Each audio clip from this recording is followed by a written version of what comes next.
요한복음 1장 19절에서 28절까지 한 목소리로 선포하도록 하겠습니다. 시작. 유대인들이 예루살렘에서 제사장들과 레위인들을 요한에게 보내어 네가 누구냐 물을 때에 요한의 증언이 이러하니라. 요한이 드러내어 말하고 숨기지 아니하니 드러내어 하는 말이 나는 그리스도가 아니라 한데, 또 묻되 그러면 누구냐 네가 엘리야냐 이르되 나는 아니라, 또 묻되 네가 그 선지자냐 대답하되 아니라, 또 말하되 누구냐 우리를 보낸 이들에게 대답하게 하라. 너는 네게 대하여 무엇이라 하느냐. 이르되 나는 선지자 이사야의 말.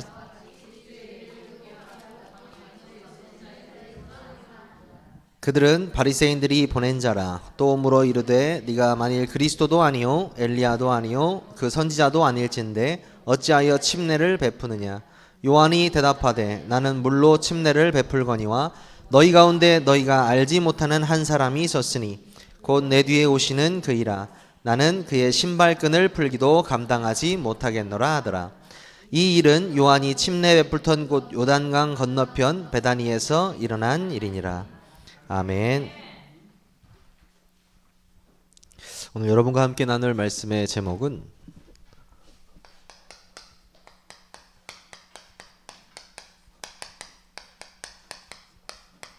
증거자 요한과 예수 그리스도입니다.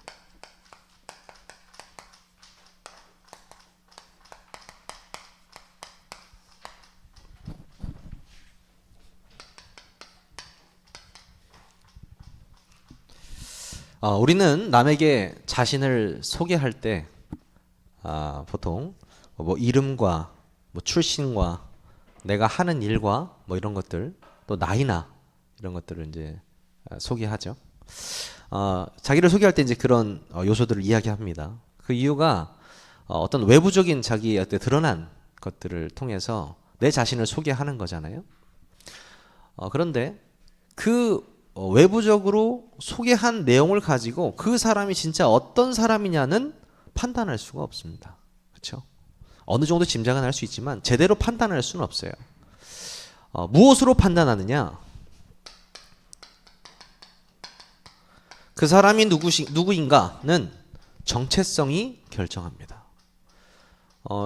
정신분석 용어로 그 정체성에 대한 정의를 뭐라고 하고 있냐면, 그 사람의 가치관과 어떤 신념과 또 특성을 포함한 그 사람의 내면과 외면의 모든 것, 그러니까 그 사람을 나타내는 그 모든 것이 정체성이라는 거예요.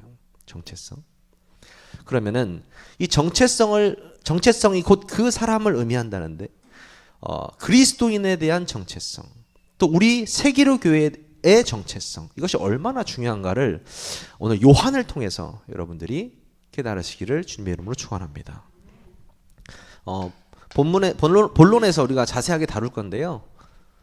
이 세례 요한의 정체성에 대해서, 오늘 본문은 이 세례 요한의 정체성에 대한 본문이에요. 뭐라고 하고 있냐면, 회개하라 천국이 가까이 왔다 이렇게 이야기하면서 요단강에서 이제 회개의 세례를 계속해서 선포하니까 사람들이 궁금한 거죠. 그래서 예루살렘에서 사람을 보내서 레위 사람들이죠. 또 선지자 레위 사람들하고 제사장들을 보냈죠. 그래서 물어보는 거죠. 이 사람이 도대체 무슨 사람인지. 요한복음 1장 23절에 보니까 이르되 나는 선지자 이사야의 말과 같이 주의 길을 곧게 하라고 광야에서 외치는 자의 소리로라 하니라. 자, 자신이 누구라고 하냐면요, 소리다 이렇게 얘기했어요. 소리. 좀 이따가 자세하게 나눌 건데요. 소리는 여기서 이제 목소리 이렇게를 이야기하는 건데, 세례 요한이 자신을 소리라고 한 것은 그리스도를 소개하는 사람이라는 뜻이에요. 자신은 그리스도가 아니고 나는 앞으로 진짜 이 세상을 구하러 오실 그리스도를 소개하는 사람이다. 그 정체성이 확실했던 사람이 세례 요한이었습니다. 왜 세례 요한이 그리스도를 소개하는 사람이라고 자신의 정체성을 밝혔느냐?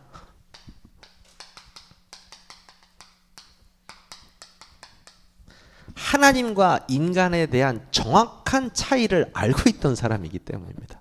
이게 무슨 말이냐면 세례요한이 어떻게 태어난지 아시죠?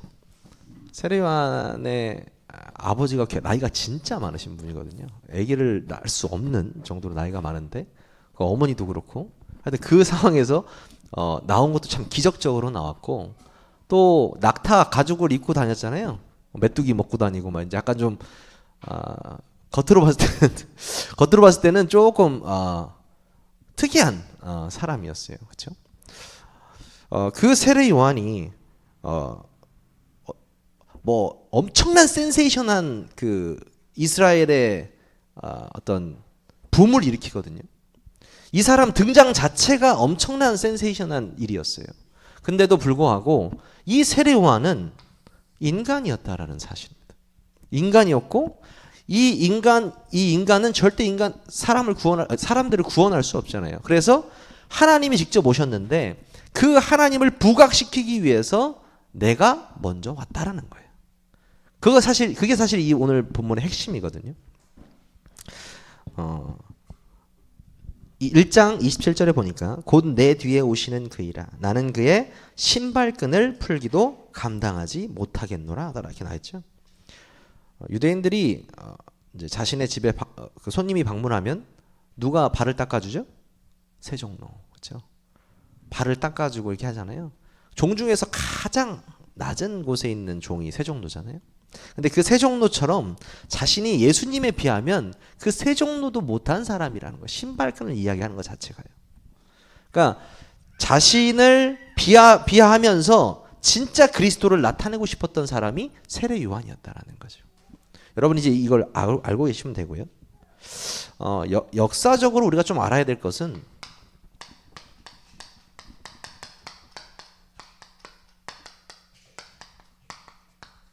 400년간의 침묵이라는 것이 있어요. 이게 무슨 말이냐면 여러분 구약 성경의 마지막이 뭐죠? 말라기죠. 네. 말라기 선지자가 하나님의 말씀을 대언해서 이스라엘 백성에게 전달한 그 이후에 400년이라는 시간이 지나버렸어요. 400년. 이 말라기 선지자 이후에. 그러니까 이 400년 동안 엄청난 암흑 시대였습니다. 왜 암흑 시대였냐? 뭐 여러 가지가 이유가 있겠지만 계속 식민지 생활을 했어요. 이스라엘 백성이. 그래서 누구는 지금 처음에는 바벨론에 식민지 생활하다가 페르시아, 그 다음에 그리스, 그 다음 누굽니까? 로마.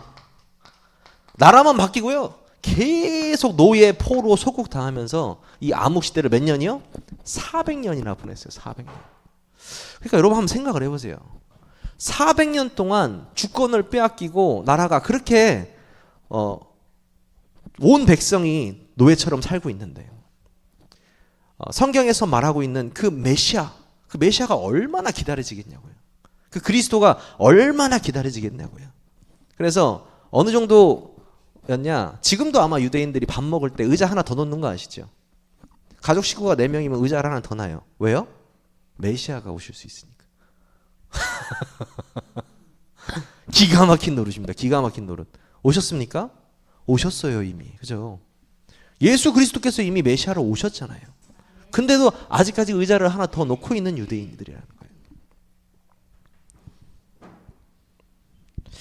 이런 암흑 시대에 얼마나 그 그리스도를 메시아가 오시기를 얼마나 갈망하고 있어. 그 오셔가지고 자신을 그 식민지 생활에서 구원시켜 주시고 우리가 하나님의 백성이라는 사실이 전 세계에 나타날 수 있도록 그 메시아가 오시기를 간절히 기도했다라는 거죠. 그런데도 불구하고요.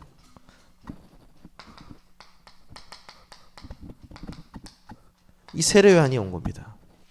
이 세례 요한이 오니까 어떤 현상이 일어나냐면 메시아인가? 이제 이런 생각이 드는 거예요. 이 400년 동안의 이 침묵 속에서 너무 하나님의 말씀을 완전히 잃어버렸잖아요. 그리고 계속 암흑 시대에 살고 있었잖아요. 노예 포로 속국되며 살고 있었잖아요. 그리스도만 왔으면 좋겠다는 생각만 하고 있었잖아요. 근데 어떤 광야에서 어떤 사람이 계속 외치는데 어마어마한 사람들이 와서 뭐 세리든 군인들이든 뭐 다 와가지고 세례를 받고 하는 거죠. 그러니까 그 메시지가 하늘의 메시지를 계속 하니까 사람들이 메시아일 수도 있겠다라는 생각을 한 거예요. 그래서 그 400년의 침묵을 깨고 엘리야의 모습을 하고 나타난 선지자 세례 요한. 이 세례 요한이 유대인들에게는 엄청난 센세이셔널한 상황이었다는 겁니다. 그래서 우리가 이 역사적 배경을 이미 좀 알고 있어야 되고요. 그리고 알아야 될 것이 요한복음 1장 19절에서 51절 말씀인데요. 여기에 대한 전체적인 내용을 좀 알아야 되는데 요한에 대한 이야기입니다. 요한복음 1장 6절에서 8절 우리 이미 했죠. 요한에 대한 소개가 나오잖아요. 뭐라고 나오냐면 그는 예수님처럼 하나님께로부터 보냄을 받은 사람이었고 그리고 그 사명을 가지고 왔는데 7절 8절에 보면 증거라는 단어가 3번이나 나옵니다. 증거. 오늘 핵심적인 내용이죠. 증거. 증거자. 나오잖아요. 이게 무슨 말이냐? 그가 이 빛이 아니라는 것입니다. 그렇죠? 여기 요한복음이 처음 1장 6절에서 8절에 나오는 거. 그는 빛이 아니요. 그 빛을 어떻게 한다고요? 증거하러 온 사람이다. 이렇게 나오죠. 네. 빛을 증거하러 보내셨다. 그 말은 이 요한의 사명을 이야기합니다. 굉장히 중요한 부분이에요. 요한의 사명이 뭐냐? 빛이 아니고 그 빛을 증거하러 온 사람. 그런데 이 사명은 언제 명확해지는지 아세요? 정체성이에요. 내 정체성이 명확해질 때 정확한 사명이 보이는 거예요. 내 정체성이 잘 부분별하면 이 사명이 보이지 않아요. 내가 뭘 해야 될지 몰라요. 내가 누군지 모르니까요. 근데 요한은 자신의 정체성을 알았기 때문에 정확한 사명을 깨달을 수 있었습니다. 그 사람들로 하여금 어떤 사명입니까? 그리스도가 믿어지게 하는 사명. 그렇죠? 참 최고의 사명이죠. 이 그리스도가 믿어지게 하는 사명이 요한에게만 주어졌습니까? 아닙니다. 우리에게 또한 주어졌습니다.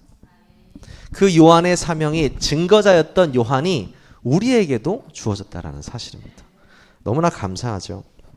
요한복음이 쓰여진 이유도 그리스도가 증거되기 위해서, 그리스도가 믿어지게 되기 위해서. 그렇죠?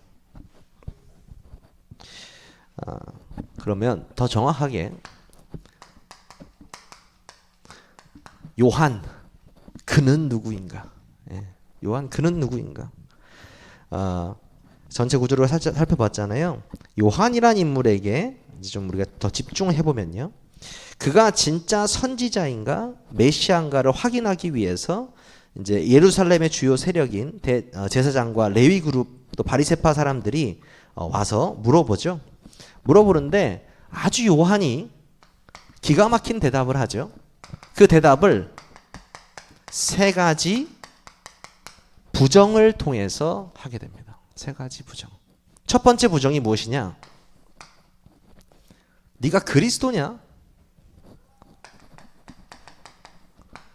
아니다. 얘기합니다. 첫 번째, 네가 그리스도냐? 난 그리스도가 아니다.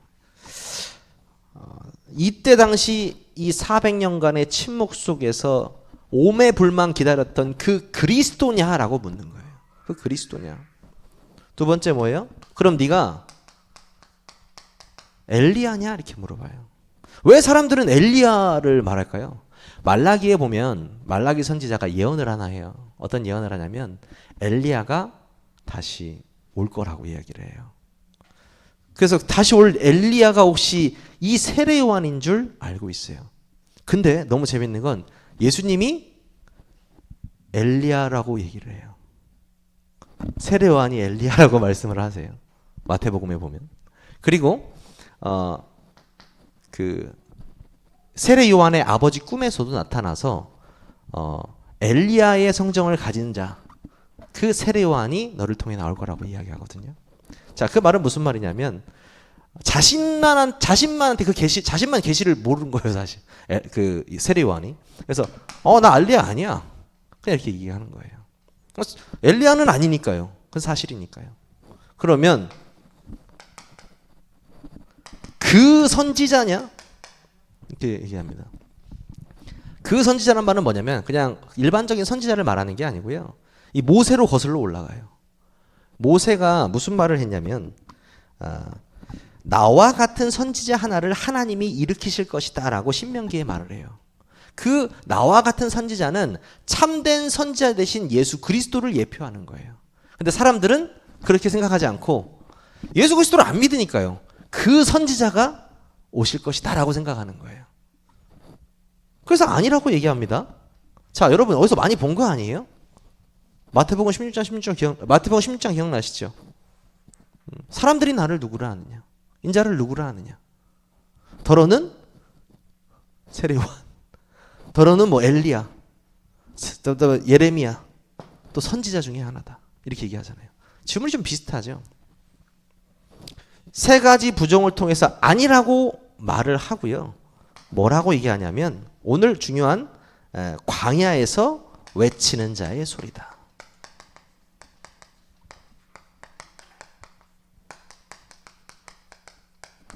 광야에서 외치는 자의 소리.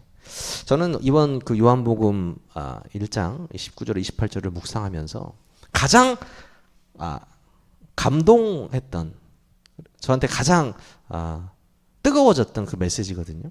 왜 그러냐면 왜 요한은 굳이 자기를 소리라고 했을까? 이렇게 생각을 했어요.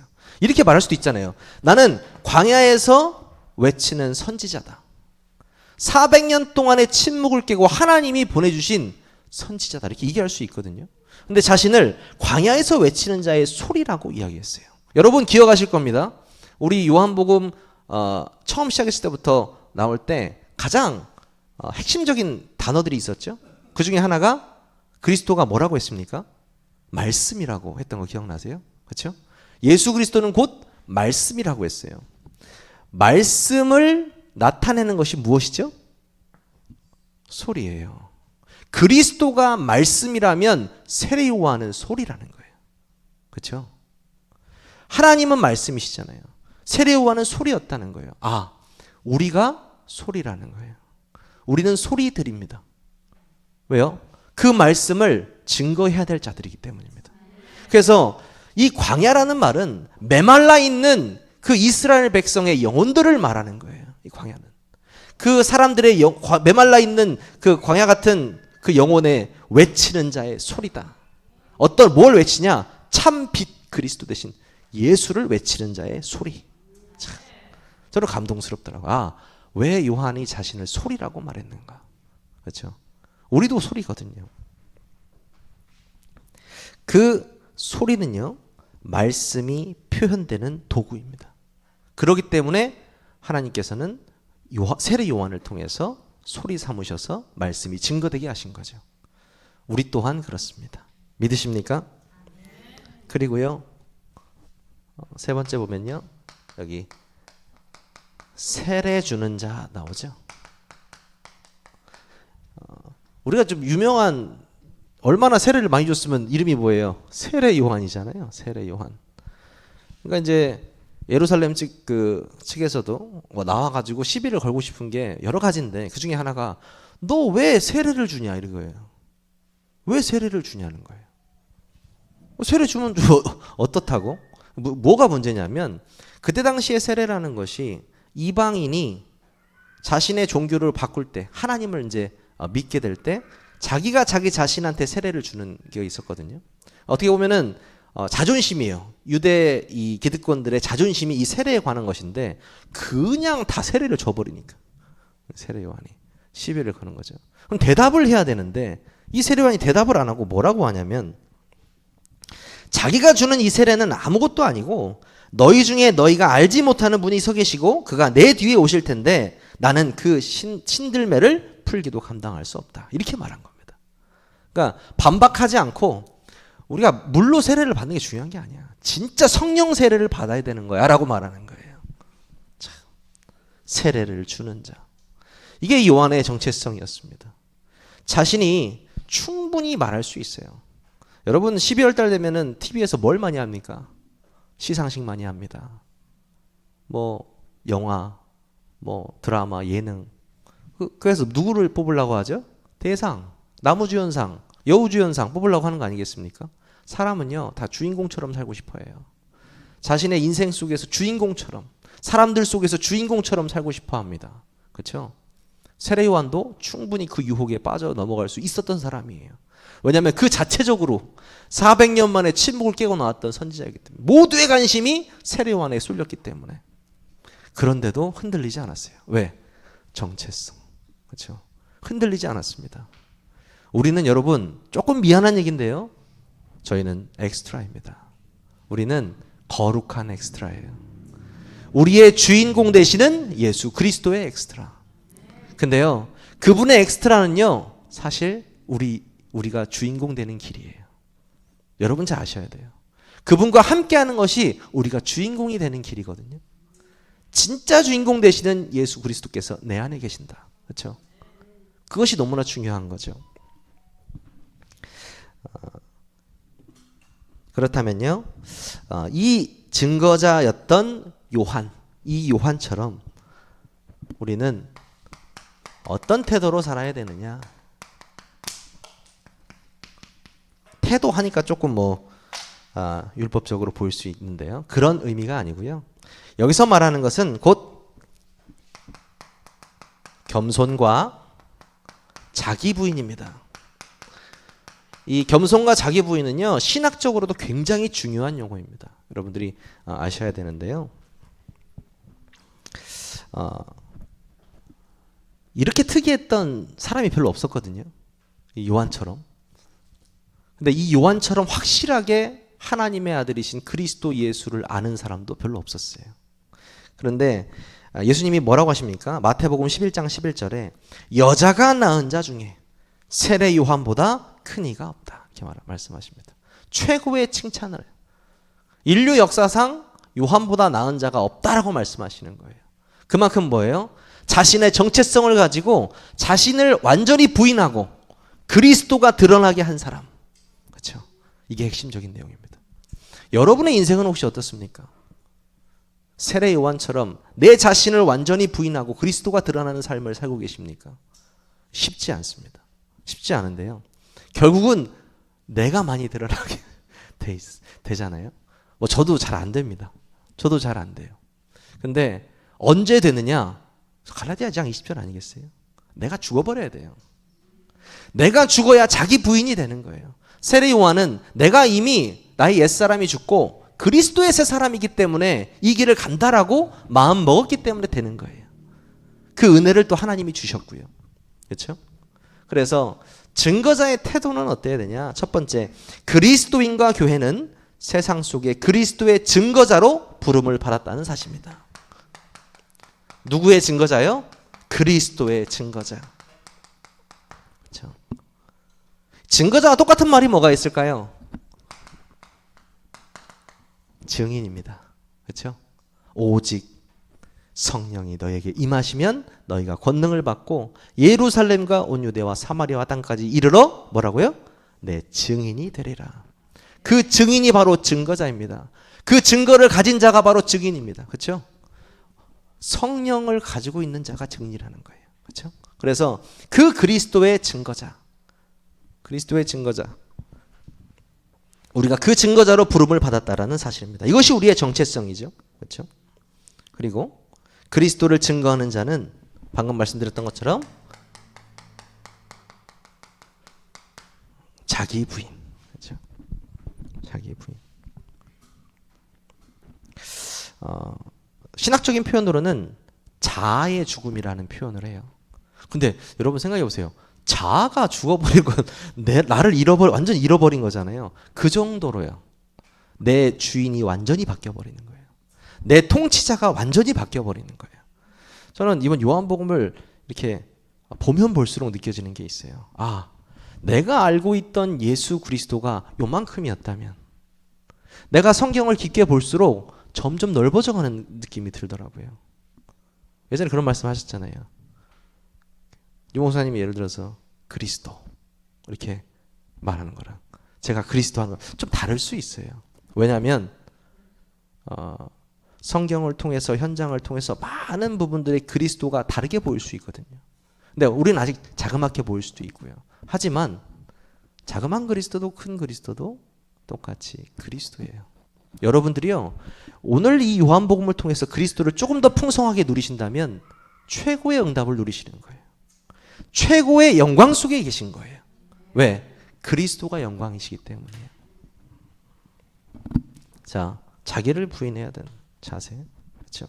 요한이 자기를 완전히 부인했잖아요. 자신을 부인하고 그리스도가 드러나는 그 인생으로. 그렇죠? 철저하게. 그리스도를 아는 자만이 진정으로 뭐 할 수 있다고요? 겸손할 수 있다. 예전에 제 친구가 그러더라고요. 저한테 신학교에서 백승아, 겸손도 교만이야 이렇게 얘기하는 거예요. 왜 겸손이 교만이야? 겸손은 겸손이지. 겸손을 왜 만들었어? 우리 얘기를 했더니 교만이라는 것은 내가 이만큼인데 이만큼 있다고 생각하고 사는 거거든요. 겸손은 자기가 이만큼인 걸 아는데 일부러 낮춘다는 거죠. 그러니까 그것도 교만이라고 생각한다는 거예요. 그렇게 또 이해할 수도 있겠다라는 생각을 했어요. 그러니까 우리 인간적으로 봤을 때 겸손은 뭐냐면 내 어떤 그 잘한 것을 남한테 돌리는 것도 있고 뭐 이제 이런 것이 겸손이라고 할 수 있잖아요. 근데 진짜 성경에서 말하는 겸손은 그리스도 안에 있는 겸손이에요. 여러분 잘 아셔야 돼요. 겸손해라 해가지고 뭐 인사 잘하고 이런 겸손을 말하는 게 아니에요. 겸손은 내가 하나님 앞에 구원받았다는 것에 대한 감사가 회복되는 거예요. 다르게 보이는 거예요. 여러분을 누가 약 올리는 사람이 있습니까? 가끔 약 올리는 사람이 있을 수 있어요. 예. 그것이 뭐 일주일에 한 번 정도면 괜찮은데 혹시 뭐 같이 계속 산다거나 아니면은 교회 안에 있다거나 그럴 수도 있잖아요. 약을 계속 올리면은 사람은 언젠간 터지게 돼 있습니다. 그렇죠? 그렇죠? 근데 안 터지는 사람들이 있어요.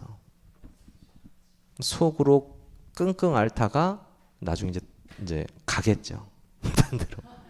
근데요, 여러분, 그리스도가 내 안에 풍성하게 있는 사람은요, 쌓이지 않아요. 왜 안 쌓이냐면요, 이해가 되고요, 이해가 되면요, 배려할 수 있고요, 배려할 수 있으면요, 초월할 수 있기 때문입니다. 그렇죠? 여러분 메시지 다 들으셨잖아요. 그리스도가 나를 위해 십자가 지신 거 알고 계시잖아요. 그렇죠? 근데 뭐가 문제가 되십니까? 그 문제가 겸손해지는 걸로 다 해결되는 거예요. 그리스도 안에 있는 겸손. 그렇죠? 그냥 겸손이 아니고요. 우리는 다 증거자로 부름을 받았습니다. 다른 증거자가 아니고 오직 예수 그리스도를 증거하는 증거자. 결론을 말씀드리겠는데요. 우리가 이 사람의 정체성이 무엇이냐를 또 볼 수 있는 요소가 있는데요. 그게 뭐가 있냐면 바로 열매입니다. 그렇죠? 열매라는 것이 무엇을 심었을 때 그대로 나타나는 것이 열매잖아요. 그러니까 뭐 콩 심은데 콩 나고 팥 심은데 팥 납니까? 네. 그렇게 해서 나는 것이 열매인데 무엇을 심으면 그대로 나오는 게 결과잖아요. 성경에서는 가끔 이 열매를 죽음에 빗대어 표현하기도 합니다. 세상적으로 보면 세례요한은 정말 비운의 주인공처럼 죽었어요. 그렇죠? 이런 400년의 침묵을 깨고 센세이셔널하고 진짜 멋진 등장을 했지만 헤로당에게 참수형을 당하죠. 헤로데랑 결혼하지 말라고 말했다가 참수형을 당합니다. 뭘 선포하냐면 정의를 이야기하다가 죽음을 당하거든요. 근데 예수 그리스도의 죽음은 뭡니까? 이 예수 그리스도의 죽음은 정의를 위한 것이 아니었고요. 무엇을 위한 것이었습니까? 인류의 구원을 위한 것이었습니다. 그렇죠? 인류의 구원을 위한 그 열매, 죽음, 예수님의 정체성을 가장 잘 나타내는 거예요. 그 예수님의 십자가의 죽으심과 부활하심이 그분의 정체성을 가장 잘 나타내는 것이라고요. 우리가 그 정체성을 통해서 그 믿음을 통해서 우리 인생이 새 인생이 되셨다는 사실을 믿으시기를 바랍니다. 직접 예수님께서요, 예수님의 정체성에 대해서 말씀하신 적이 있습니다. 우리 한번 찾아볼까요? 요한복음 6장이거든요. 요한복음 6장 58절, 우리 한 절 한번 같이 선포하겠습니다. 6장 58절이요. 요한복음 6장 58절 시작. 이것은 하늘에서 내려온 떡이니 조상들이 먹고도 죽은 그것과 같지 아니하여 이 떡을 먹는 자는 영원히 살리라. 아멘. 예수님의 과거 그 이스라엘 백성들이 만나를 먹고 살았던 걸 말하는 거죠. 근데 그 만나를 먹고 살았습니까? 잠깐 살았죠. 그리고 다 죽었죠. 무슨 말이냐면요, 그 만나는 너의 하루의 인생을 연장시켜 줄 뿐이지만 생명의 떡인 나는 너에게 영생을 주러 왔다라는 거예요. 그렇죠? 자신의 정체성을 정확하게 말씀하세요. 내가 영생의 떡이니라. 그렇죠? 그래서 우리는 다른 거 하는 사람들이 아니고요,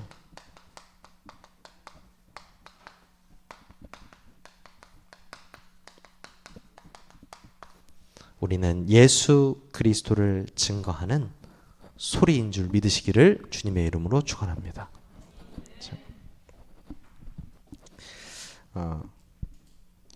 그 예수 그리스도를 증거하는 소리들이라는 타이틀이요, 우리의 정체성이고 우리의 사명인 줄 믿으시기를 바랍니다.